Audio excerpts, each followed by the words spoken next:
Hi friends, welcome back to my channel. তো আজকে হচ্ছে ভ্যালেন্টাইন্স ডে, 14 ফেব্রুয়ারি। তো আজকে সব কাপেলরা ঘুরতে যাচ্ছে, কেউ সেলিব্রেট করছে, তাই না? আর আমি করছিলাম ভাই ট্রেডিং, আর আজকে আমার সাথে হয়েছে খুব খারাপ ভাই।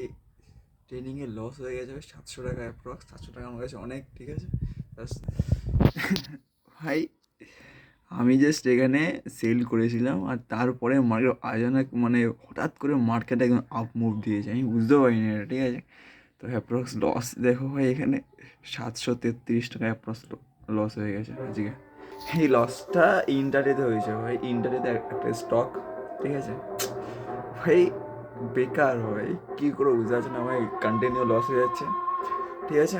আর এই আমি আমি ট্রেডিং স্টার্ট করেছিলাম অ্যাপ্রক্স জানুয়ারি 1 তারিখ, মনে হয়, হ্যাঁ জানুয়ারি 1 তারিখ শুরু করেছিলাম। তো অ্যাপ্রক্স আমার লসে চলে যাবে না, জানি না রিকভার করতে পারবো কি না। তো লস তো হয়েই যাচ্ছে, মানে কিছু বুঝতে পারছি না। যাই হোক, যারা ট্রেডিং করছো তারা খুব সাবধানে করো, ঠিক আছে। আর টাকা যত বড় কম নিয়ে আসো, ঠিক আছে, কারণ এখানে যত টাকা আনবা তত টাকা চলে যাওয়ার চান্স থাকে বেশি, ঠিক আছে।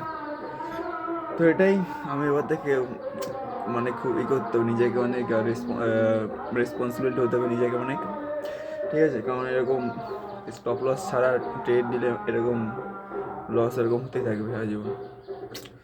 ওর কী করা যাবে, লস হয়ে গেছে, তো এটা বুক করে নিয়েছি, বাস এটাই। ওকে, চলো, বাই।